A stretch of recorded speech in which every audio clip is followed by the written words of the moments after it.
Let's begin with a fact that should terrify anyone who dreams of living in space. Your body is falling apart up there. Not metaphorically, not gradually in some abstract future sense.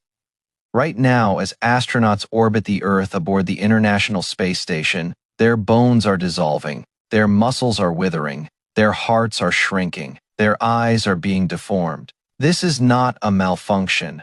This is not a design flaw in the space station.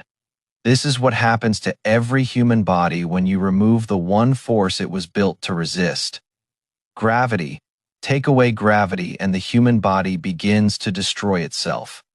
Methodically, relentlessly, system by system. We don't think of gravity as something our bodies need. We think of it as something we endure, something heavy, something that makes us tired, that pulls us down, that we fantasize about escaping. Every science fiction story about space treats weightlessness as freedom, floating through corridors, sleeping suspended in air, moving with effortless grace, the dream of zero gravity. But gravity isn't a burden. Gravity is a sculptor. It is the force that shaped every cell, every bone, every muscle fiber in your body over 4 billion years of evolution. Life on Earth evolved under a constant downward pull of 9.8 meters per s-econ squared. Every organism that has ever lived on this planet has been shaped by that pull. Brian Greene has spoken about this extensively. He is a theoretical physicist, but he understands that the laws of physics don't just govern stars and galaxies. They govern biology. They govern us. And one of the most important things physics does for biology is provide gravity. Without it, our bodies simply cannot maintain themselves. Let me show you exactly what happens. And let me start with the most alarming system of all. Your bones. Bones are not the dead scaffolding most people imagine. They are alive. They are dynamic. They are constantly rebuilding themselves. Every day, specialized cells called osteoclasts break down old bone tissue, and other cells called osteoblasts build new bone to replace it. This cycle of destruction and renewal happens continuously throughout your life. On Earth, these two processes are roughly balanced. Gravity provides the mechanical stress that tells your bones to stay strong. In microgravity, the balance breaks. The osteoclasts keep destroying bone at their normal rate, but the osteoblasts slow down. They receive no signal to rebuild because there is no mechanical load, no weight pressing down, no stress telling the bones they need to be strong. The result is catastrophic. Astronauts lose between 1 and 2% of their bone mineral density every single month in space. Let me say that again, 1 to 2% per month. On Earth, a postmenopausal woman might lose 1 to 1.5% of her bone density per year. Astronauts lose that much in a single month. The rate of bone loss in microgravity is roughly 10 to 12 times faster than the worst cases of osteoporosis on the ground. Think about what that means for a 6-month mission on the International Space Station. 6 months at 1 to 2% per month. That is 6 to 12% of bone density gone. NASA studies have measured bone mass decreases of up to 20% in weight, bearing bones after a 6-month mission, 20%. That is not minor. That is not something you shrug off. That is the equivalent of decades of age-related bone loss compressed into half a year. And here is where it gets truly alarming. Much of that bone does not come back. A landmark study published in 2022 tracked 17 astronauts using high-resolution imaging before flight, at return, and at 6 and 12 months of recovery. 12 months after returning to Earth, 9 of those 17 astronauts had not fully recovered their bone density. More than half.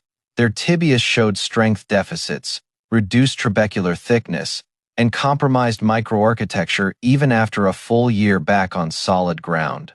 The researchers described the permanent damage as equivalent to a decade or more of terrestrial age-related bone loss. A decade of aging. From a 6-month trip, Brian Greene has reflected on numbers like these. He finds them sobering. not because they represent a technological failure, but because they reveal something fundamental about the relationship between physics and biology. Gravity isn't optional for human health. It is a requirement, a non-negotiable condition of our existence. Let me put this in perspective another way. On Earth, the average adult reaches peak bone mass around age 30. After that, bone density declines slowly, about 0.5% to 1% per year. By 80, you might have lost 20 to 30% of your peak bone density. That is the natural aging process over 50 years. In space, astronauts experience that same 50 years of bone aging in roughly 2 to 3 years. The speed is breathtaking, and unlike age, related bone loss, which follows predictable patterns that medicine has learned to manage. Spaceflight bone loss attacks the microarchitecture itself. The trabecular bone, that intricate honeycomb of tiny struts inside your bones that gives them resilience and flexibility, thins and disconnects. Once those connections are broken, they don't reconnect. The scaffold is permanently damaged. You can add density back to the remaining structures, but you can't rebuild what has been lost. Brian Greene has drawn an analogy to a building. You can repair a building that has been weakened. You can add reinforcement, pour new concrete, replace damaged beams. But if the building's structural framework has been partly removed, if load-bearing walls have been taken out, patching the surface doesn't restore the original strength. The architecture itself has been compromised. That is what happens to bones in microgravity. The architecture is altered at a fundamental level that recovery cannot fully reverse. And there is another dimension to the bone problem that often goes unmentioned. The calcium that leaves your bones doesn't disappear. It enters your bloodstream. It circulates through your body, and some of it settles in places it shouldn't. Soft tissue calcification. Calcium deposits in blood vessels, in organs, in tissues that were never meant to absorb it. Your own skeleton is poisoning you with its dissolved remnants. But bones are only the beginning. Let's talk about what happens to your muscles. On Earth, your muscles work constantly against gravity. Standing up, walking, climbing stairs. Even sitting upright requires your postural muscles to engage. Your body is in a perpetual negotiation with the downward pull, and that negotiation keeps your muscles strong. Remove gravity and the negotiation ends. Studies have shown that astronauts can lose up to 20% of their muscle mass on flights, lasting just 5 to 11 days. 5 to 11 days, not months, days. The calf muscles, the quadriceps, the muscles of the back and neck, these anti-gravity muscles that work every moment of your life on Earth, begin to shrivel almost immediately in weightlessness. Without countermeasures, the European Space Agency reports that muscle loss could reach 50% on long-duration missions. 50% of your muscle mass. Gone. The muscles don't just shrink, they change composition. Slow twitch endurance fibers. The fibers that keep you upright and moving all day are replaced by fast twitch fibers. You lose the sustained power you need for basic human activities. Walking, carrying, standing. This is why astronauts on the International Space Station exercise for 2 to 2.5 hours every single day. 2.5 hours, that is an enormous chunk of their working day devoted entirely to preventing their bodies from deteriorating. They run on treadmills strapped down with bungee cords. They lift on resistance machines that simulate weight through vacuum cylinders. They pedal stationary bicycles bolted to the station walls. And it is still not enough. Even with all that exercise, astronauts still lose between 10 and 20% of their muscle mass before returning to Earth. The exercise slows the deterioration. It does not stop it. Brian Greene has pointed out the profound irony here. We built the most sophisticated habitat humans have ever constructed in orbit. We spend 2.5 hours a day fighting to keep our bodies functional inside it. And we're still losing the battle. The muscle loss is not uniform either. The anti-gravity muscles, the ones in your calves, your thighs, your back, suffer the most. These are the muscles that work every second of every day on Earth, just to keep you upright. In space, they have nothing to do. A study of astronauts returning from 4 to 7-month missions found that paraspinal muscles, the muscles supporting your spine, lost up to 19% of their functional cross-sectional area. Some of these changes persisted for 2 to 4 years after return to Earth. Not months, years. The muscles rebuild, but not completely and not quickly. There is a particularly cruel aspect to the muscle problem. The types of muscle fibers change in space. On Earth, your postural muscles are dominated by slow twitch fibers. These are the endurance fibers. They don't generate explosive force, but they can work all day without fatiguing. They're the fibers that let you stand for hours, walk for miles, carry children, climb stairs in microgravity. These slow twitch fibers convert to fast twitch fibers. You lose the ability to sustain effort. You gain explosive capacity you don't need, and lose endurance you desperately need the moment you return to gravity. When astronauts return from long-duration missions, many cannot walk unassisted. They are carried from the landing capsule.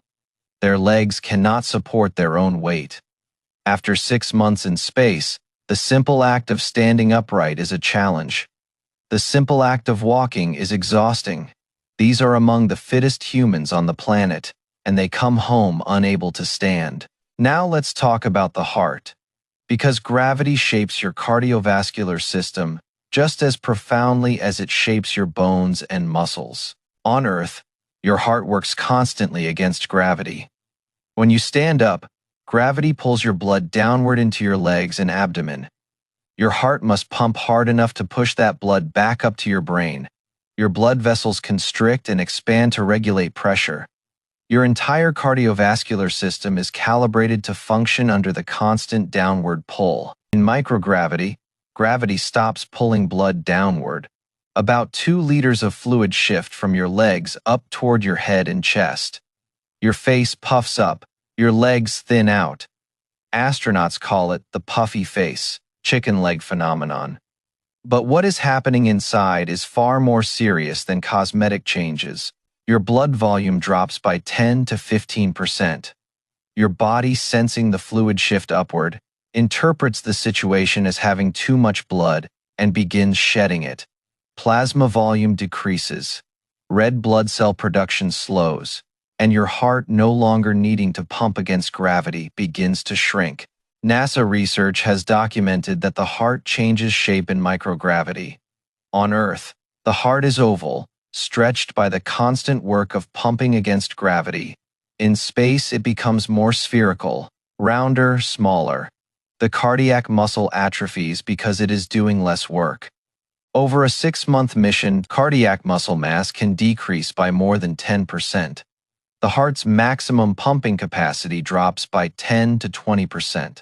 Brian Greene finds the cardiovascular problem particularly telling. The heart, he has noted, is perhaps the most essential organ in the human body, and microgravity causes it to weaken, to shrink, to become less capable, not because of disease, not because of age, simply because gravity is absent. 83% of astronauts who spend extended time in space experience orthostatic intolerance upon return. They cannot maintain adequate blood pressure when standing upright. They get dizzy, they faint. Their hearts, weakened by months of reduced workload, cannot cope with the sudden return of gravity. There is something even more alarming in the cardiovascular data. In 2019, NASA researchers discovered that an astronaut on the International Space Station had developed a blood clot in their jugular vein. A blood clot in the neck. In space, the altered blood flow patterns caused by microgravity, the sluggish movement of blood through vessels no longer assisted by gravity, the changes in blood viscosity, all of these create conditions favorable for clot formation. A blood clot that breaks free can travel to the lungs and cause a pulmonary embolism. On Earth, this is a medical emergency requiring immediate treatment. In space, it could be fatal. There is no emergency room, There is no surgical team. There is no ability to intervene quickly enough. Brian Greene has noted that the cardiovascular findings represent something deeper than a medical concern. They represent a fundamental mismatch between the cardiovascular system's design and the microgravity environment. The heart evolved to pump against gravity. The blood vessels evolved to regulate flow under gravity's influence. The entire circulatory system is a gravity-dependent machine. Remove gravity and the machine doesn't just work differently. It begins to malfunction in ways that are genuinely dangerous. The cephalad fluid shift itself deserves a moment of explanation. On Earth, gravity pulls roughly 2 liters of blood and fluid into your lower body when you stand. Your vascular system compensates. It is a constant, unconscious negotiation. In microgravity, that 2 liters redistributes upward into your chest, into your neck, into your head. Astronauts describe the feeling as a permanent head cold. Their faces puff up. Their sinuses congest. Their heads feel pressurized. And this redistribution doesn't just cause discomfort, it causes damage. And then there are the eyes. This might be the most unsettling effect of all, because we didn't even know about it until relatively recently. In 2011, NASA doctors made a disturbing discovery.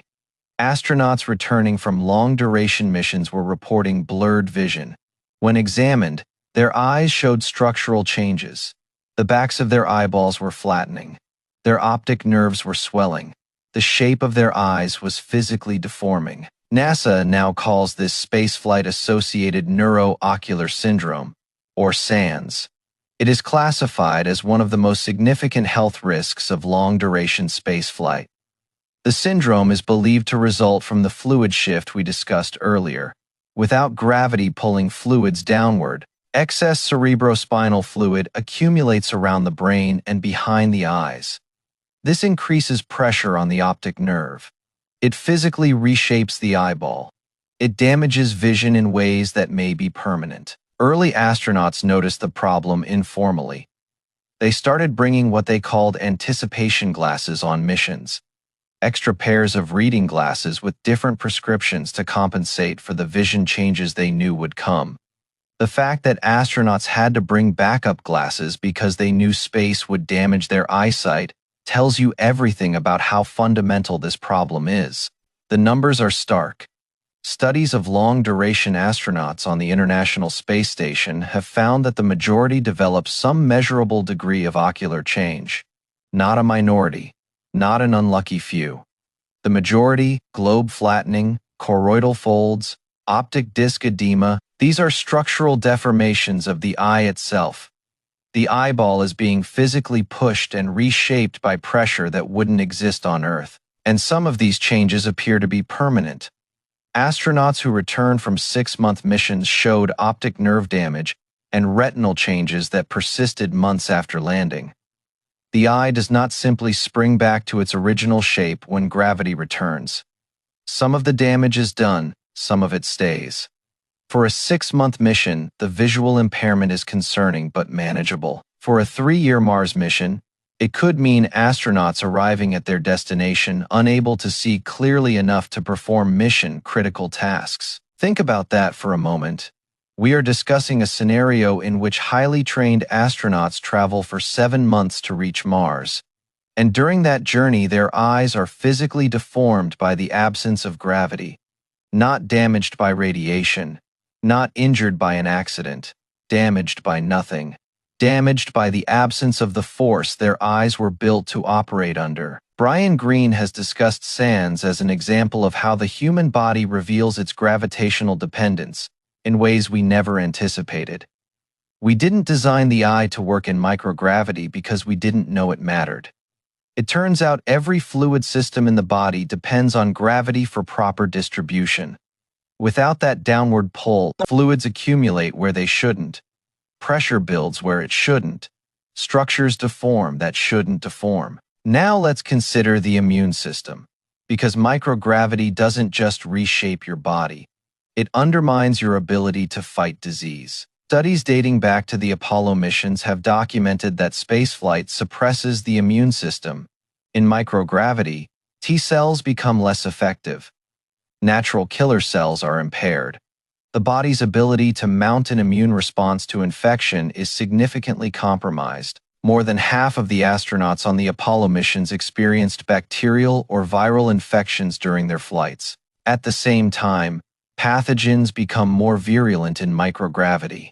Bacteria grow faster. They become more resistant. The very organisms that threaten astronauts become more dangerous while the body's defenses become weaker. It is a double strike.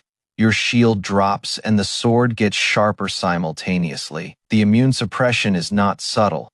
It resembles the immune profile of a person decades older than the astronaut's actual age.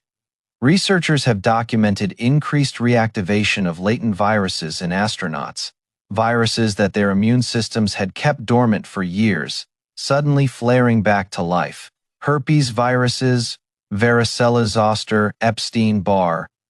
These dormant infections awaken in space because the immune system can no longer keep them contained. For a short mission on the space station, this is manageable.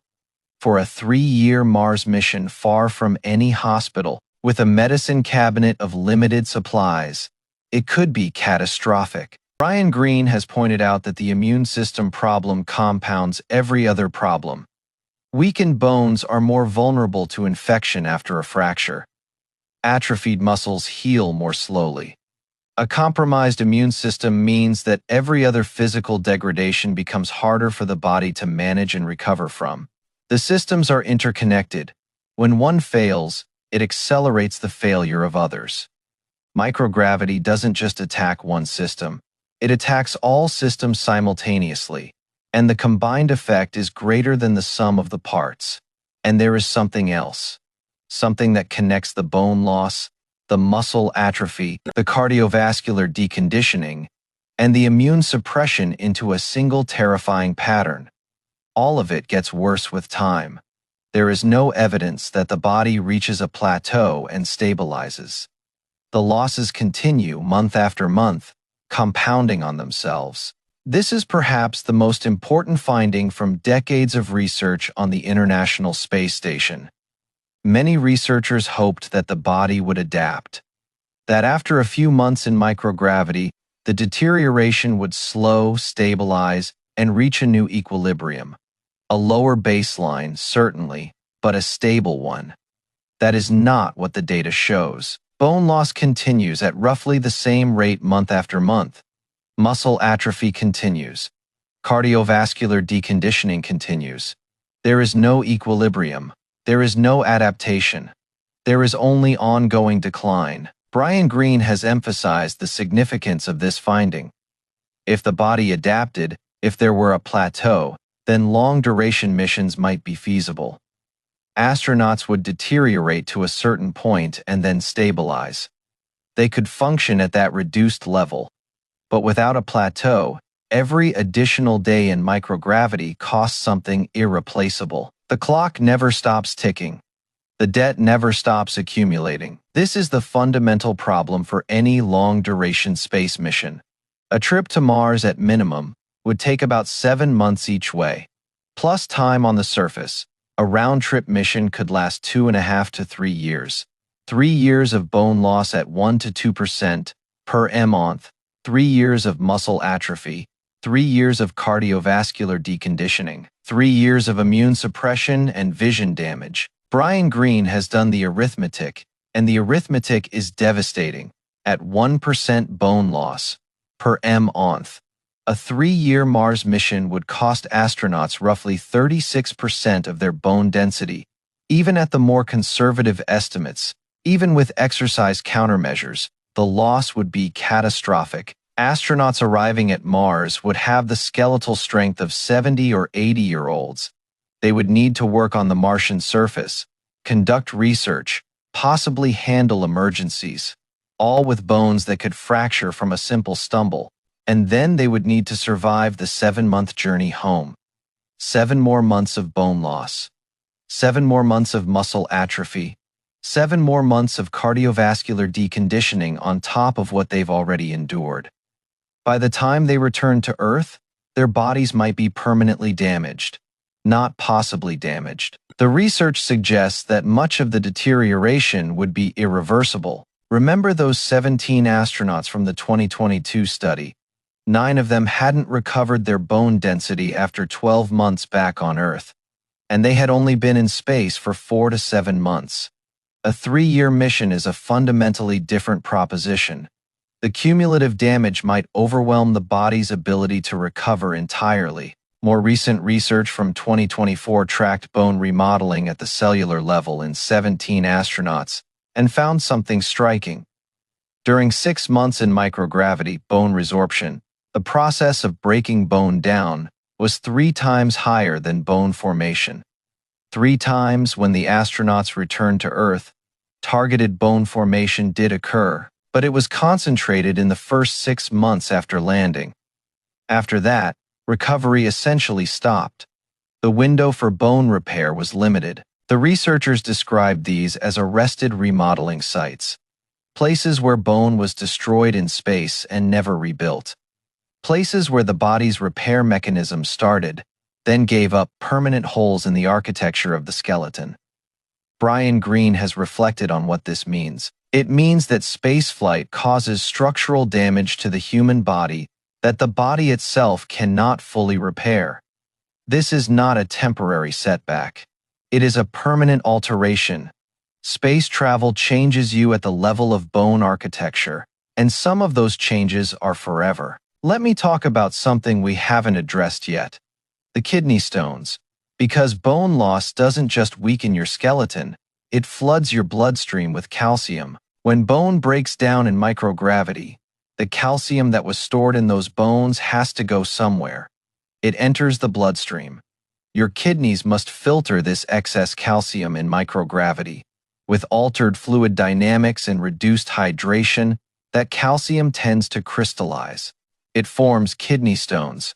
Astronauts face a significantly elevated risk of kidney stone formation during and after spaceflight. A kidney stone on Earth is painful. A kidney stone in space, 400 kilometers from the nearest hospital, with limited medical supplies and no possibility of surgical intervention, could be mission-ending or worse. And your spine, without gravity compressing the vertebral discs, the spine elongates. Astronauts typically grow about 5 centimeters taller in space. This sounds harmless. It isn't. The elongation puts stress on spinal structures that weren't designed for it. Back pain is one of the most common complaints among astronauts, and when they return to Earth, the recompression of the spine creates additional risks, including a dramatically increased risk of disc herniation. Now I want to address the question that inevitably comes up when you present all of this evidence. What about artificial gravity? What about spinning the spacecraft? What about solving this with engineering? Artificial gravity through rotation is theoretically possible. You spin a habitat and the centripetal acceleration creates an outward force that mimics gravity. Arthur C. Clarke imagined this in 2001. It appears in countless science fiction films: the rotating ring station, the spinning spacecraft. It seems elegant. It seems like the obvious solution, but the engineering challenges are immense. To produce 1 g of artificial gravity, a comfortable Earth-like pull through rotation, you need either a very large radius or a very fast rotation rate. A small radius with fast rotation creates Coriolis forces. These are apparent forces that make movement feel wrong. You turn your head and feel dizzy. You reach for something and your hand curves away from where you aimed. The inner ear conflicts with what the eyes see. Motion sickness becomes constant and debilitating. To minimize Coriolis effects, you need a rotation radius of at least 200 meters, probably more. That means building a structure more than 400 meters across in space. For comparison, the International Space Station, the largest structure humans have ever assembled in orbit, is about 109 meters across, and it took over a decade and dozens of missions to build. An artificial gravity station would need to be 4 times larger, at minimum. Brian Greene doesn't dismiss artificial gravity as impossible, but he notes that it transforms the problem from a biological one into an engineering one of staggering scale. And even with artificial gravity, questions remain: would partial gravity be sufficient? Would intermittent gravity, spinning for a few hours a day, prevent bone loss? We don't know. We have almost no data on partial gravity environments and their effects on human physiology, and the mass requirements for a rotating habitat are extraordinary. You are not just building a tube, you are building a structure that must withstand the mechanical stresses of constant rotation while protecting its inhabitants from radiation and maintaining a sealed atmosphere. The structural mass alone would dwarf anything we've ever launched. Getting that mass into orbit would require launch capabilities far beyond what exists today. Each kilogram sent to orbit costs thousands of dollars. A rotating habitat massing hundreds of thousands of tons would require an industrial infrastructure in space that doesn't exist and won't exist for decades at minimum. There is also the question of balance. A rotating structure must be precisely balanced or it wobbles. Every person moving inside, every object shifted from one location to another, changes the mass distribution. On a small station, these perturbations are significant. Constant attitude corrections would be necessary. The engineering complexity doesn't just scale linearly with size, it compounds. Mars has roughly 38% of Earth's gravity. The Moon has about 16%. We don't know if 38% gravity is enough to prevent the cascade of physiological deterioration we've been describing. It might slow the bone loss. It might not prevent it. We have no data from humans living in partial gravity for extended periods. Not one data point. We're planning missions to Mars without knowing whether Martian gravity will protect human health or simply slow its decline. What about drugs? Pharmaceutical countermeasures. This is an active area of research, and there is some promise. Bisphosphonates, drugs used to treat osteoporosis on Earth, have shown some effectiveness in reducing bone loss in space. Studies combining resistance exercise with bisphosphonate treatment have shown improved bone outcomes compared to exercise alone, but the drugs have side effects. Long-term bisphosphonate use can cause osteonecrosis of the jaw and atypical fractures, the very kind of bone damage you are trying to prevent. For missions lasting years, the risks of sustained drug therapy are unknown. The treatment might become part of the problem, and no single drug addresses all the systems simultaneously. You would need separate medications for bone loss, muscle atrophy, cardiovascular deconditioning, immune suppression, and vision damage. A pharmacy of countermeasures, each with its own risks, interactions, and unknowns. Brian Greene has commented on the pharmaceutical approach with characteristic precision. Drugs can slow the damage, he acknowledges, but they cannot reverse the fundamental incompatibility between human biology and the absence of gravity. They are patches on a structural problem. The structure is that our bodies need gravity to function. No pill changes that basic fact. And there is a deeper problem with the pharmaceutical approach that rarely gets discussed. Drugs are designed and tested in gravity. Their absorption rates, their distribution through the body, their metabolism and excretion. All of this happens differently in microgravity. Blood flows differently. Fluid distributes differently. The liver and kidneys function differently. A drug that works predictably on Earth might behave unpredictably in space. Dosing becomes uncertain. Side effects become harder to anticipate. You are medicating a body that is already malfunctioning in an environment where the medication itself might not work as expected. This is the crux of it.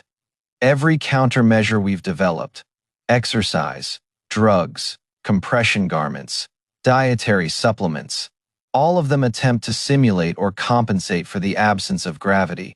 But gravity is not one thing. It is not a single force producing a single effect. Gravity is a constant, pervasive, omnidirectional environmental condition that affects every biological process simultaneously. Trying to replace it with a collection of targeted interventions is like trying to replace the ocean with a series of buckets. Each bucket addresses one small aspect. None of them reproduces the whole. Let me bring this into focus with a thought experiment.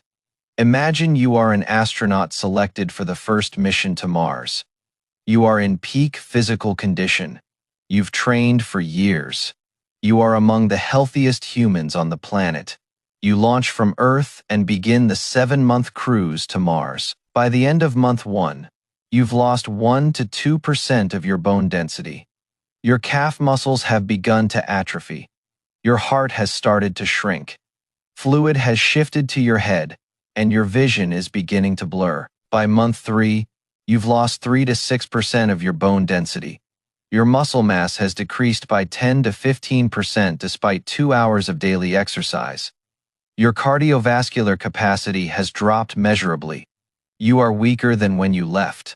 Every day you are weaker than the day before. By month 7, when you arrive at Mars, you've lost 7 to 14% of your bone density. Your muscles have atrophied significantly. Your heart is smaller and weaker. Your vision may be permanently altered. Your immune system is compromised. You have the physiology of someone decades older than your actual age. And now you must land on Mars. You must function in 38% gravity after 7 months of zero gravity. You must walk, carry equipment, conduct scientific work, handle emergencies with bones that might fracture from a fall, with muscles that cannot support prolonged physical activity, with a heart that struggles to maintain blood pressure when you stand up. And here is a detail that rarely gets discussed. On Earth, when astronauts return from the space station, there are recovery teams waiting. Medical staff, physiotherapists, hospitals within helicopter range. On Mars, there is nothing.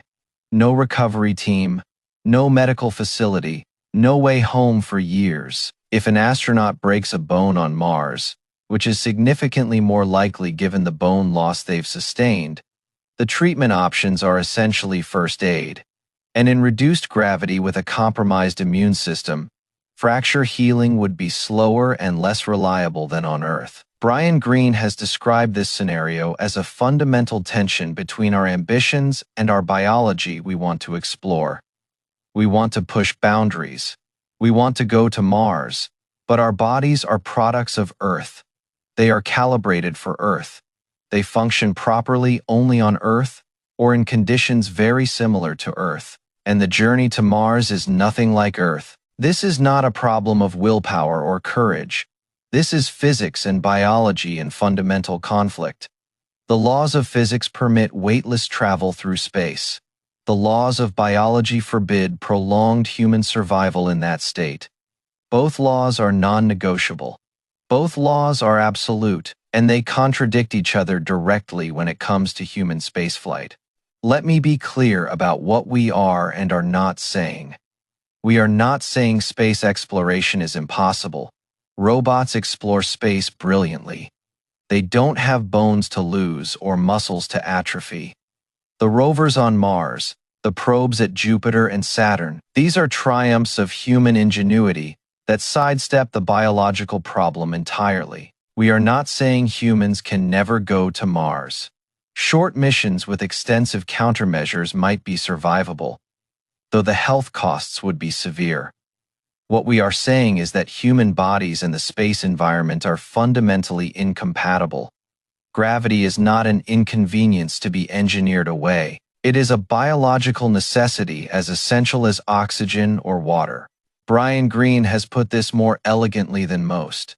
The universe, he has said, is not designed for us.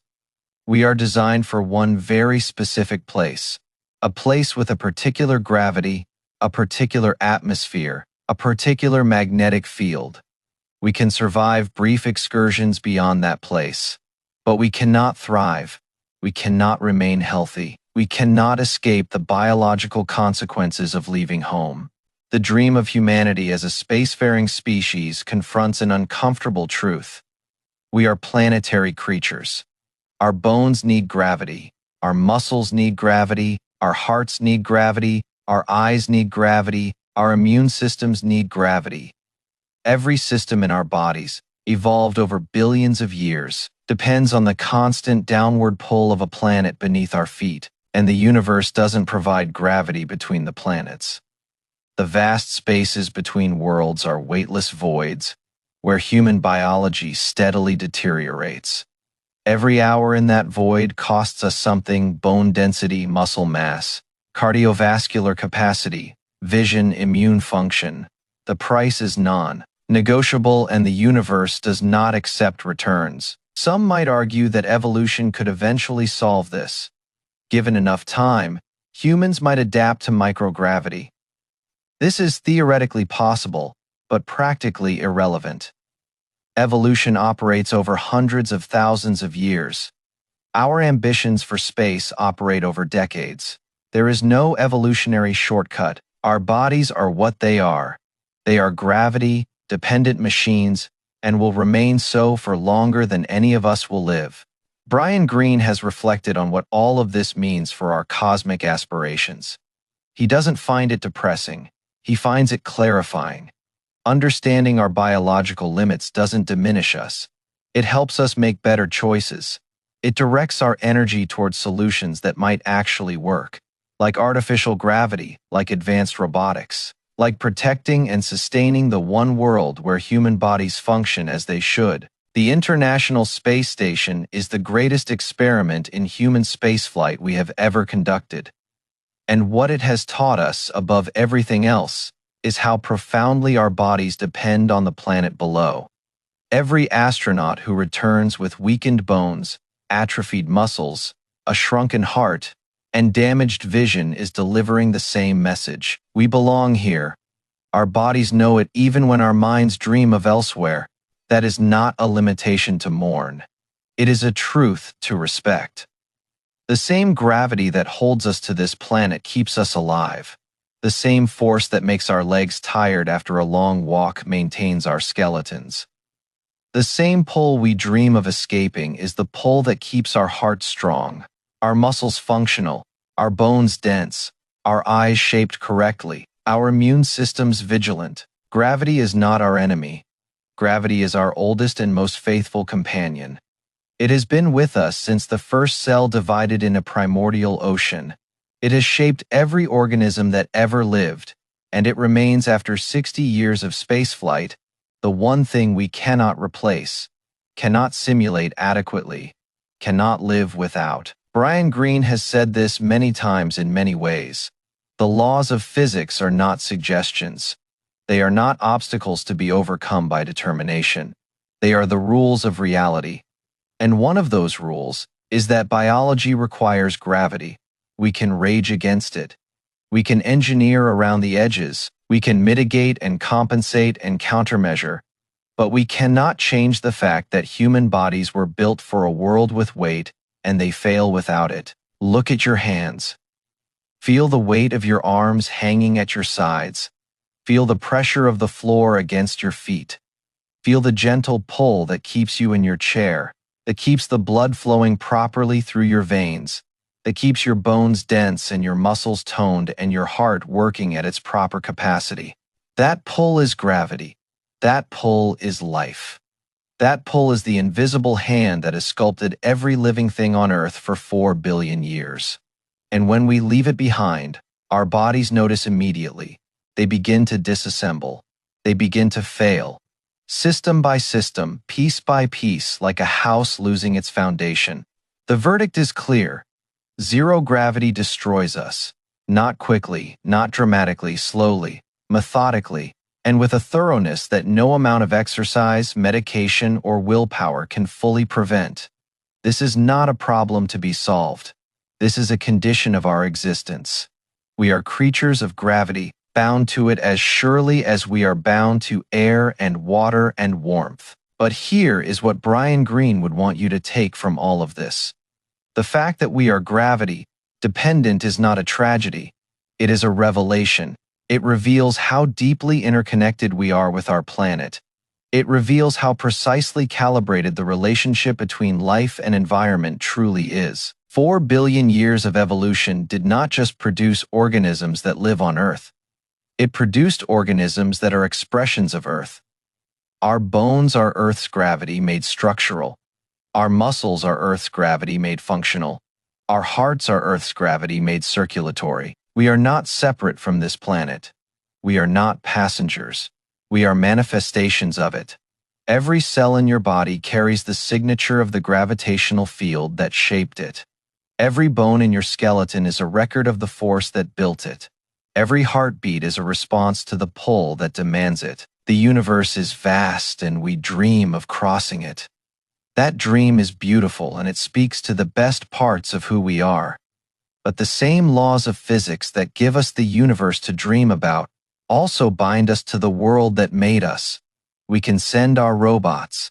We can send our instruments. We can send our curiosity outward to every corner of the solar system. But our bodies belong here, on this world, under this sky, held in the gentle, persistent embrace of this particular gravity. That is not a limitation. That is a love story. 4 billion years of gravity shaping life. 4 billion years of life answering gravity's call. We are the product of that conversation, and we carry it in every bone. The stars may call to us, but our bones answer only to the earth, and that perhaps is where we belong.